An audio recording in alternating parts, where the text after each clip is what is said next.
أعوذ بالله من الشيطان الرجيم بسم الله الرحمن الرحيم أحل لكم ليلة الصيام الرفث إلى نسائكم هن لباس لكم وأنتم لباس لهن علم الله أنكم كنتم تختانون أنفسكم فتاب عليكم وعفى عنكم فالآن باشروهن وابتغوا ما كتب الله لكم وكلوا واشربوا حتى يتبين لكم الخيط الأبيض من الخيط الأسود من الفجر ثم أتموا الصيام إلى الليل ولا تباشروهن وأنتم عاكفون في المساجد تلك حدود الله فلا تقربوها كذلك يبين الله آياته للناس لعلهم يتقون. C'est le verset de Surat Al-Baqarah, chapitre 2,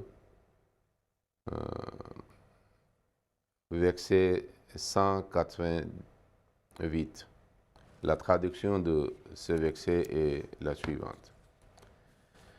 La nuit du jeûne, il vous est permis d'approcher vos femmes. Elles sont pour vous un vêtement et vous êtes pour elles un vêtement.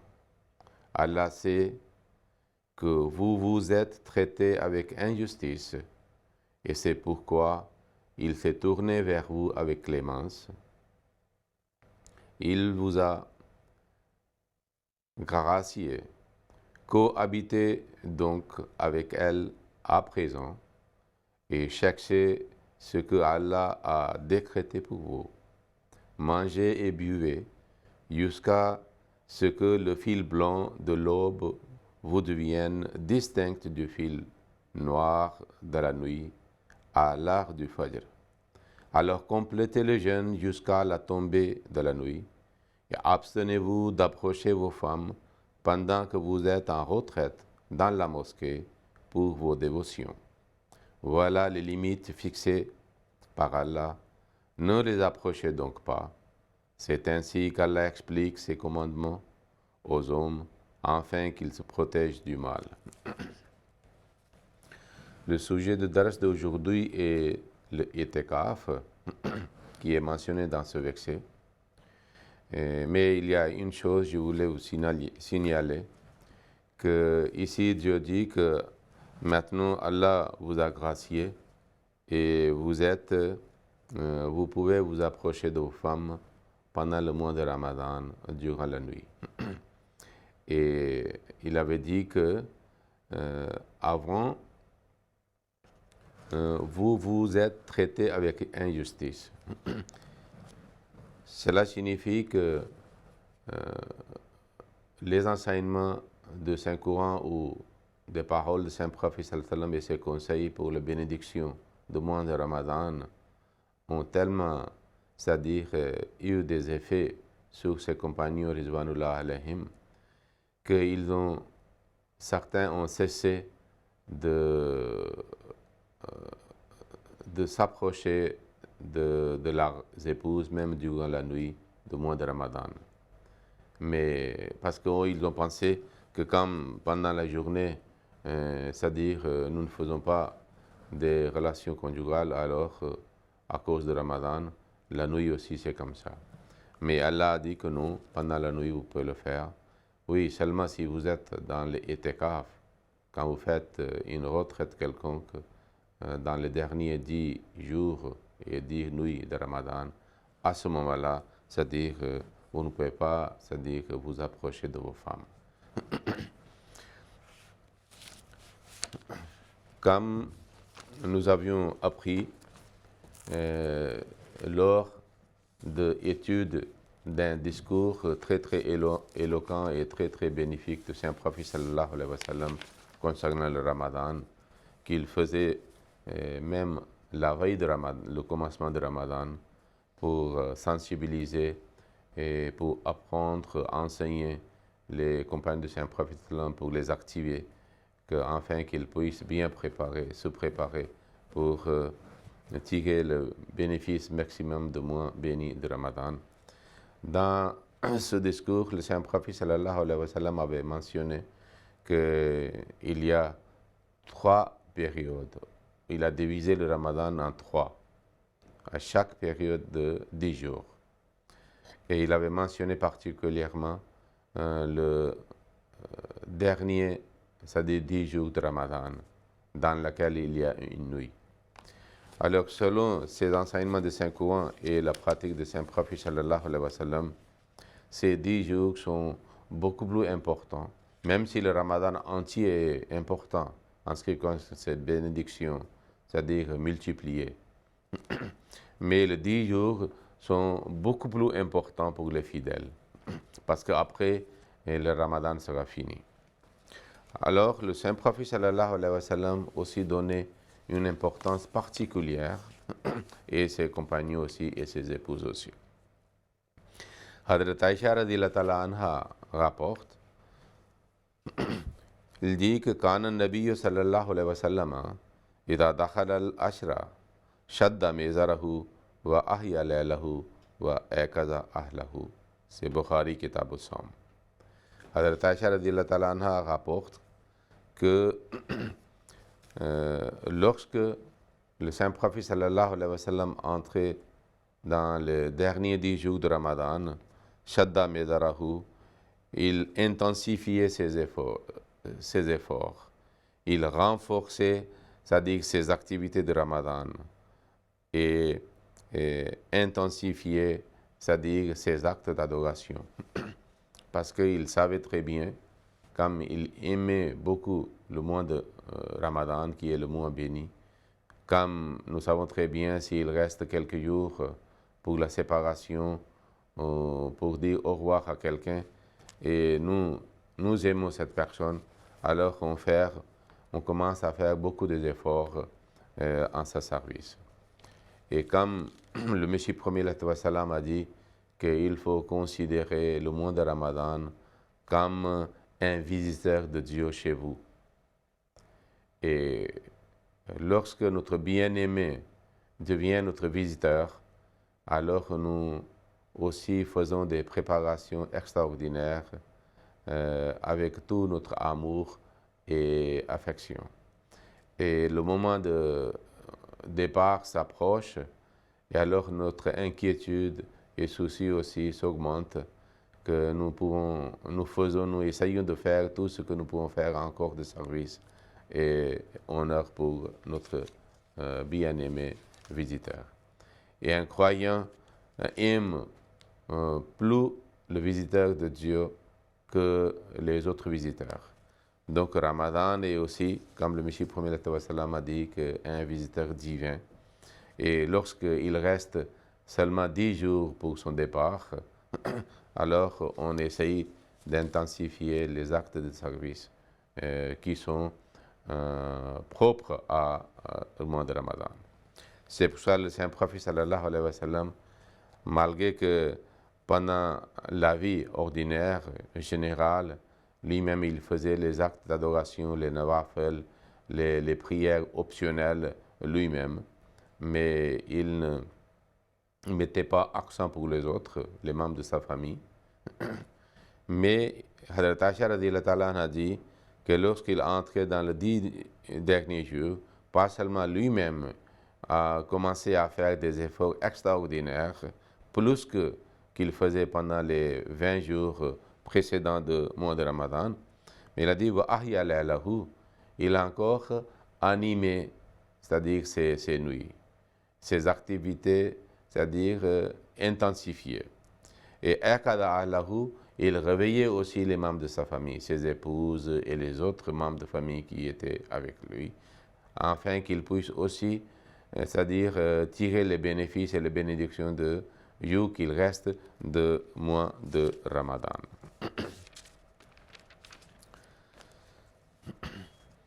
Oui, le Hazrat Aïcha aussi rapporte dans un autre hadith que les efforts que le Saint-Prophète sallallahu alayhi wa sallam faisait ou la lutte acharnée qu'il menait pendant les 10 derniers jours de Ramadan, nous ne trouvions pas, c'est-à-dire dans les autres jours ou dans les autres mois de l'année. Ainsi, pour obtenir le maximum de bénédictions et de faire le maximum zikr de Dieu, de souvenir d'Allah et les actes d'adoration optionnels, c'est-à-dire il avait telle, c'est-à-dire façon de sa vie pendant ces 10 jours qu'on n'a jamais vu auparavant. C'est pour cela, pendant ces 10 jours, il faisait itikaf. Alors que concernant l'itikaf, il faut savoir que par la grâce d'Allah, dans le monde musulman, il y a certains, c'est-à-dire fidèles, qui font l'itikaf régulièrement, il y a d'autres qui font, c'est-à-dire de temps à autre. Mais c'est une expérience exceptionnelle de itikaf. Hazrat Aïcha radiyallahu ta'ala anha rapporte que Kana ya'takiful ashr al-awakhir min Ramadana hatta tawaffahu Allahu summa takafa azwajuhu min ba'dihi. Bukhari Kitab al-Sawm. Elle rapporte que le Saint-Prophète sallallahu alayhi wa sallam toujours observait itikaf ou cette retraite pendant les 10 derniers jours de Ramadan, jusqu'à sa mort. Ça veut dire que chaque année, il faisait itikaf. Et summa itakafa adwajuhu min ba'dihi, et après son décès, ses épouses faisaient aussi le itikaf. Maintenant, que signifie itikaf? Itikaf dans la langue arabe signifie, c'est-à-dire une retraite. Et ce terme était aussi utilisé par les gens avant l'islam aussi. Parce que nous trouvons dans les livres de hadith qu'une fois le Saint Hadrat Umar radiyallahu ta'ala anhu avait demandé au Saint-Prophète sallallahu alayhi wa sallam qu'il avait fait un vœu pour passer une nuit dans le Masjid al-Haram, dans la mosquée sacrée de la Mecque qui est autour de Kaaba. Donc, est-ce que je dois accomplir ce vœu ou non? Le Saint-Prophète sallallahu alayhi wa sallam a dit que pourquoi pas, vous devez accomplir votre vœu que vous aviez fait. Maintenant, il y a certains points essentiels à retenir pour les itikaf, surtout ceux qui veulent faire les itikaf. En ce qui concerne le Saint-Prophète sallallahu alayhi wa sallam, pour lui, Hazrat Aïcha faisait un arrangement, c'est-à-dire pour la préparation de place dans la mosquée pour le Saint-Prophète sallam pour faire itikaf. Elle érigeait une tente dans laquelle le Saint-Prophète sallallahu alayhi wa sallam passait les 10 derniers jours et 10 dernières nuits. Alors le Saint-Prophète sallallahu alayhi wa sallam entrait dans sa tente le 20e jeûne du mois de Ramadan, le matin, ça veut dire après le prière de Fajr, il ne sortait pas, il ne rentrait pas chez lui. Donc en ce qui concerne l'itikaf masnoun, selon la pratique établie de Saint-Prophète sallallahu alayhi wa sallam dans le Ramadan, qu'il entrait dans sa tente de itikaf le 20e Ramadan après la prière de Fajr. Mais il y a certains savants qui disent que si quelqu'un ne peut pas le faire, donc il peut entrer dans l'itikaf, dans la mosquée, le 20e jeûne, même si c'est après Zohar ou Asr, mais certainement il doit passer la nuit dans la mosquée. Et un croyant, c'est lui qui observe l'itikaf, il reste dans la mosquée jusqu'à la visibilité de la croissance de la nouvelle lune de Eid.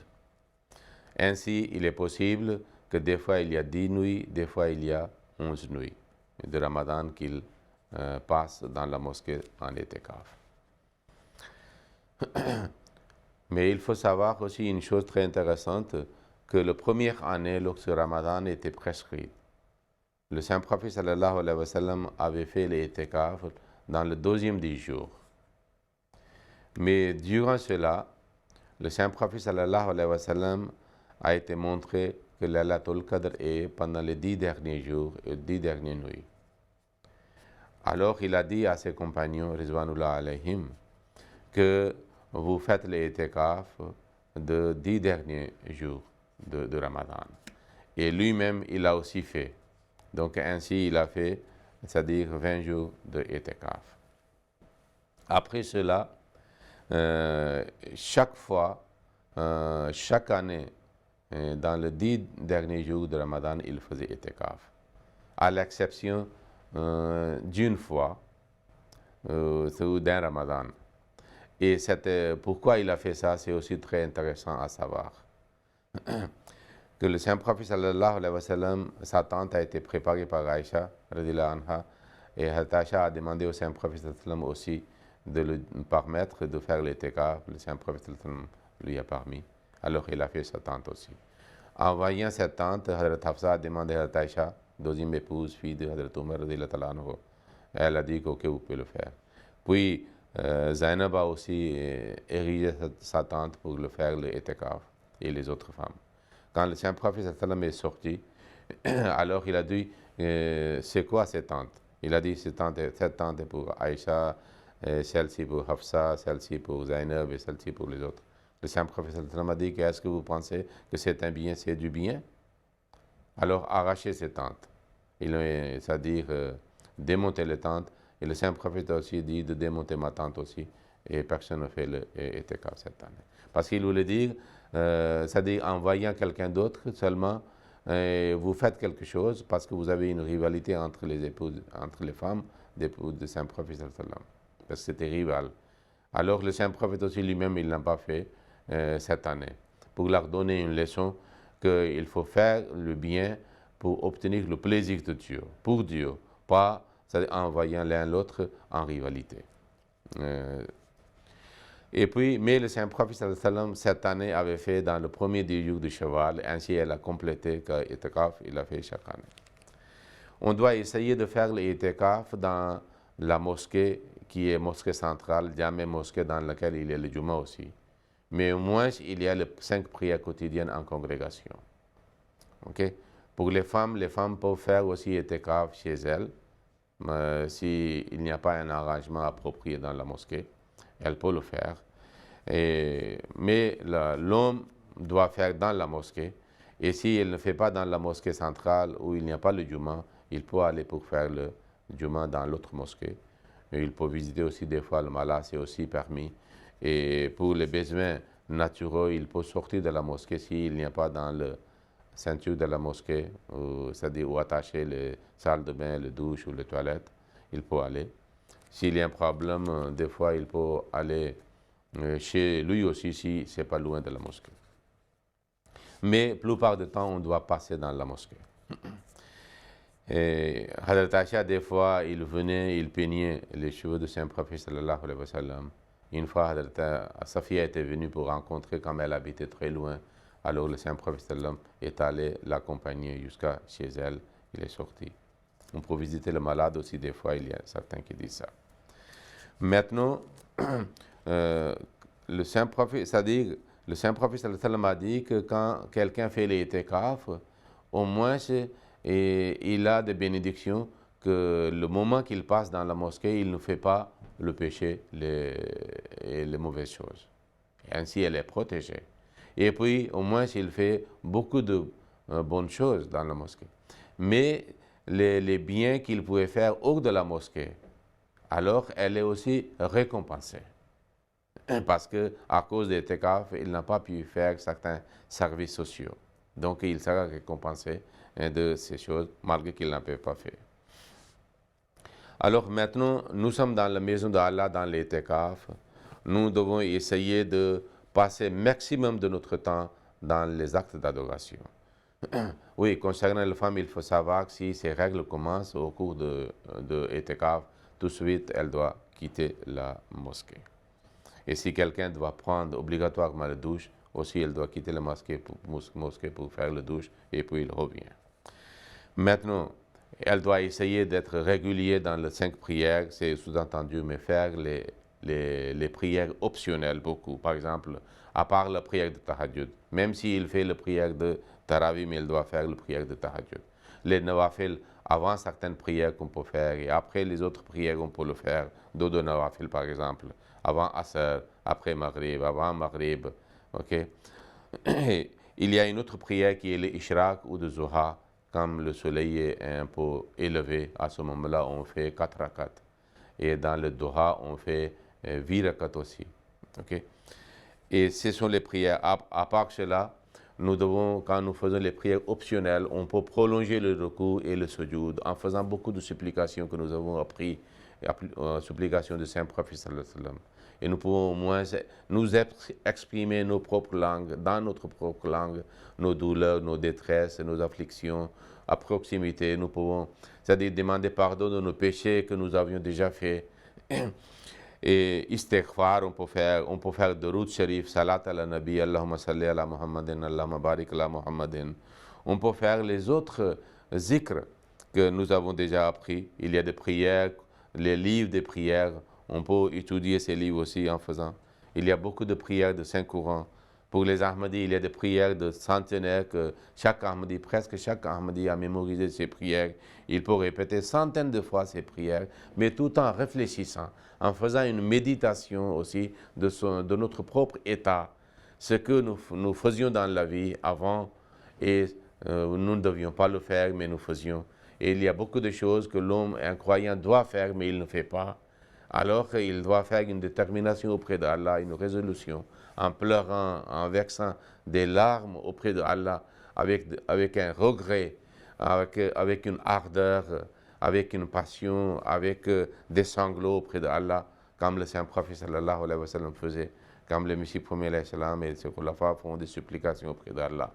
Pour lui-même, ok, nous pouvons faire des prières pour nous-mêmes, pour nos enfants, pour nos épouses, pour notre famille, pour nos amis, pour le Khalifat al-Masih qui est en train de lutter pour la victoire finale de l'islam et la paix dans le monde, pour les fonctionnaires et les serviteurs de Jamaat, okay? Pour les non-Ahmadis que nous sommes en train de faire le tabligh, pour les chrétiens, pour l'humanité qui est en train de souffrir dans le monde, pour les pauvres, les nécessiteux, les orphelins, les veufs, les gens qui sont endettés. Donc nous pouvons élargir le cercle de nos supplications, mais sans oublier la récitation du Saint-Coran et la lecture du Saint-Coran que nous avons appris. Au moins une fois, nous pouvons faire la lecture du Saint-Coran entier. Si nous pouvons faire 2 fois, c'est mieux, comme dans le dernier Ramadan de sa vie, il avait fait 2 fois la révision du Saint-Coran avec Jibril alayhi salam. Il y a, ça dit une façon d'adoration aussi dans le Saint-Coran, on dit fikr, yatafakkarun, ça veut dire méditation. Ça joue aussi un grand rôle, que l'homme réfléchit, c'est-à-dire quel est son état. Combien de fois Satan fait la suggestion de faire de péchés et de vices. Et qu'est-ce que nous devons faire selon les enseignements de Saint-Coran et selon la pratique de Saint-Prophète et ses supplications et les prières. Ainsi, nous pouvons faire le dialogue entre nous et notre âme et notre être, okay? Pour que nous puissions avoir une force spirituelle, que nous pouvons refuser et rejeter les propos sataniques, les suggestions sataniques. Ainsi, nous pouvons améliorer l'état de notre spiritualité et améliorer, c'est-à-dire nos actes d'adoration.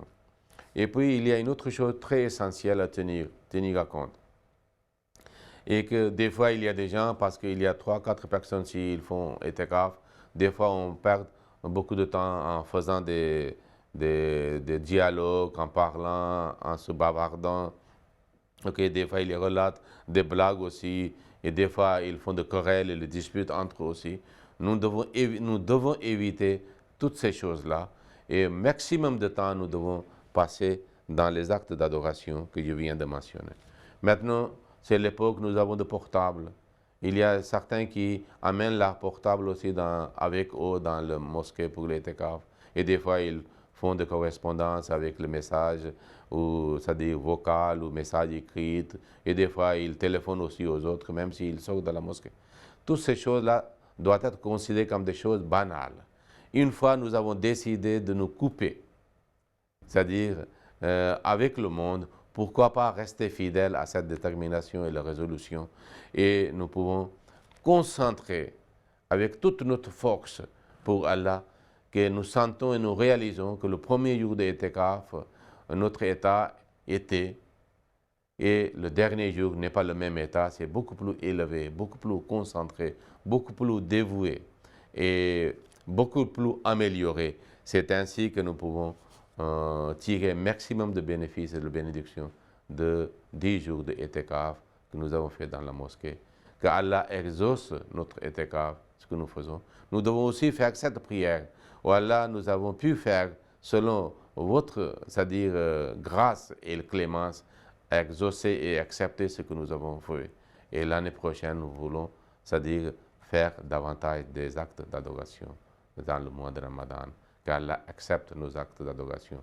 Allahumma salli ala Muhammadin wa ala ali Muhammadin wa barik wa sallam innaka hamidun majid.